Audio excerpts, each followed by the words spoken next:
सबैको सहमतिमा चाहिँ यहाँ आउनु त हाम्रो त्यो मुनिको सडकको छ नि त्यो पुल छ नि मसेको पुल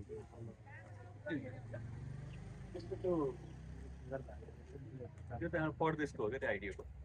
पूर्वाधारको त्यो पूर्वाधारको आएको छ नि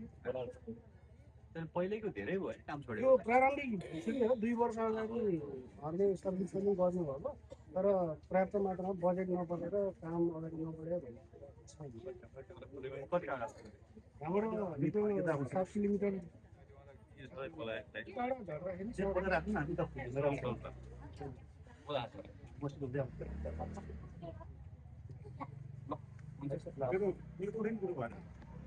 चौकी गएर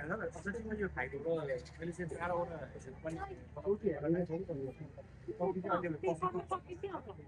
अनि हामीले चाहिँ यो भाडामा जन समुदायले चाहिँ बिदिङ बसेर एउटा जग्गा पनि हामीले चाहिँ पारित गरिसकेको थियौँ त्यसमा चाहिँ के भयो भने भवन निर्माण चाहिँ अब सरकार निकायबाट चाहिँ आउनु भयो त्यो जग्गा खरिद गर्नको लागि चाहिँ ओडाले चाहिँ अलिकति केही पैसा हाल्नु पर्छ भनेर आवेदन गरेको थियो ओडाले पैसा हाल्न नमिल्ने भएको हुनाले चाहिँ हामीले अहिले चाहिँ एकदम कहिले त्यही यसलाई चाहिँ सकिन्छ अब त्यसलाई मेरो चाहिँ भनेको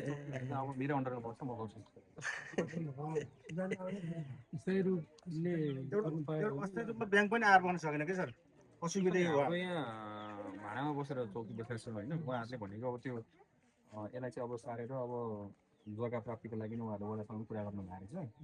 जग्गा ठिक उहाँहरूले गराउन नमिल्ने भन्ने यस्तो कुरा सुन्यो पैसालाई नमिल्ने भन्ने कुरा समस्या होइन तपाईँको यहाँ खास भएको के भने चौकीलाई अब यो सडक नजिक चाहियो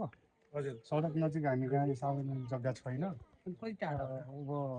टाढा चौकी नजाने नजिक जग्गा नपाउने खास यसको मेन समस्या चाहिँ त्यो कसरी गर्नु समस्या भएकै जग्गाहरू छैन यतातिर वरिपरि त्यही अब यो आसपासमा चाहिँ पर्याप्त भएन कुनै अनयुज सरकारी भवनहरू युज नभएको हुन्छ नि त्यसो भयो चौकी भवनै छैन एउटा भवन चाहिँ यो छुट्टै कुरा गर्दाखेरि हाम्रो बहु उद्देश्य भवन यो हो अहिले भयो देखिरहेको छ सर यसमा चाहिँ यो माथि चाहिँ मिटिङ हल हो तलतिर चाहिँ एउटा चाहिँ तालिमहरू गरेर गराउने एउटा चाहिँ हल छ बिचको हल चाहिँ बाँकी सामुदायिक भवन सोर नेपालको मार्फतबाट बनेको भवन हो सामुदायिक भवन सार्वजनिक नै हो हामीले भनेको चाहिँ सर यसलाई चौकी राखेर के अरे ओडा राखेर ओडा चाहिँ यहाँ सार्दै पनि हुन्छ भन्ने कुरो हो यो हामीले अहिले भइरहेको ओडालाई त्यसलाई चाहिँ चौकी राखिदिने जग्गा नै हुन्छ त्यो गर्न सक्यो भने पास गर्यो भने बजारमा बजारमा हुनुपर्छ बजारमा नि एकचोटि आउन त सिरियस साहबकोमा कलम बोलाएर शिव साहब त यहीँ त हुनुहुन्छ जस्तै ओडाको मान्छे चाहिँ के हुन्छ उहाँले समन्वय गर्न चाहिँ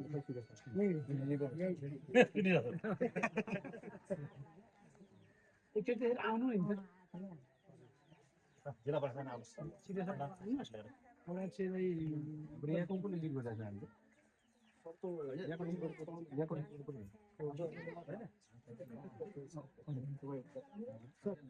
तपाईँले एकचोटि यो प्रस्ताव लिएर आउनुहोस् न लागि बजेट हाल्नु पर्ने तपाईँ हाम्रो अन्तर्गत पर्छ हुनुपर्छ होइन चौकीको लागि छ भवनको लागि चाहिँ अब जग्गा चाहिन्छ होइन सर्वदलीय गरियो कि के गर्नुपर्ने हो सार्ने पनि ठिकै छ सजिलै हुन्छ होइन होइन जग्गा हामीले एकचोटि सबै हेरिसक्यो हो माथिबाट सरहरू आउनु भएको थियो यो चोकबाट गेटबाट लगभग कति 500 मिटर जति 500 मिटर भित्र छ अनि त्यहाँनिर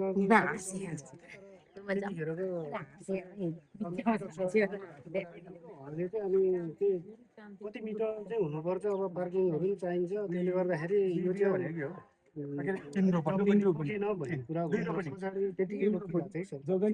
पुर्याउनु त 500 मिटर भित्र एउटा त्यहाँ जमिन जग्गा मिलाउनु अनको लागि हामी माथिबाट बजेट भनेको पनि कुरा अब यो ओडा सर्वदलीय बैठक राखेर सर्वदलीय बैठक पास गर्यो भने ओडामा नि बस्नु मिल्छ भन्नुभएको वडामा त प्रहरीकाले हुँदैन स्थायी रूपले कि कतै चाहिँ जग्गा मिलेन भने हुन्छ तपाईँहरू समन्वय गर्नु न माथिबाट गर्नु पर्ने हामी त गरिदिइहाल्छौँ धेरै वर्ष हो नि सर हाम्रो यो गेटबाट अहिले बन्दै गरेको हजुरले पनि अवलोकन गर्नु पर्यो म गइसकेको त्यसबाट चाहिँ माधव थामसनको चाहिँ अहिले पर्यटकीय क्षेत्रको लागि चाहिँ हामीले चाहिँ अतिरिक्त मात्रामा चाहिँ जनताले चाहिँ अब त्यसलाई चाहिँ धेरै पहल गरेर चाहिँ त्यहाँसम्म ल्याइयो मन्दिर त्यसको लागि चाहिँ अब त्यहाँसम्मको लागि चाहिँ पिच गर्न